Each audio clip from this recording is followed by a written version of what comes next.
பெரியவா சரணம். இன்னைக்கு April 24 பெரியவா இங்கே இருக்கா. இன்னைக்கு தலைப்பு பிடி அரிசி. ஒவ்வொரு குடும்பத்திலும் சமைப்பதற்காக பானையில் அரிசி போடும்போது பகவானை நினைத்து கொண்டு ஏழைகளுக்கு என்று ஒரு பிடி அரிசியை ஒரு கலயத்தில் போட்டுவிட வேண்டும். இப்படி பல குடும்பங்களில் தினமும் போட்டு வைப்பதை பேட்டைக்கு பேட்டை சேகரித்து சமைத்து ஆங்காங்குள்ள ஆலயத்தில் நிவேதனம் செய்து ஏழைகளுக்கு அளிக்க வேண்டும். ஒரு பிடி அரிசியோடு ஒரு நாணயமும் தினந்தோறும் போட வேண்டும்.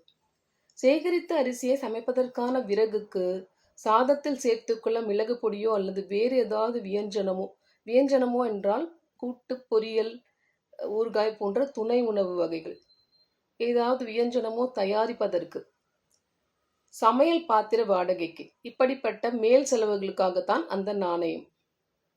இந்த திட்டத்தை நடத்தி காட்டுவது பெரிய பரோபகாரம்.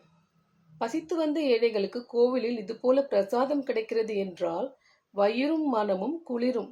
இதற்காகவாது கோவிலுக்கு வரும் வழக்கம் ஏற்பட்டு பக்தியும் வளரும். வெறுமனே சாப்பாடு என்று இல்லாமல் ஈஸ்வரனுக்கு நிவேதனமான பிரசாதம் என்று இருப்பதால் அந்த அன்னம் சித்த சுத்தியையும் அளிக்கும். பெரியவா சரணம். தேங்க்யூ.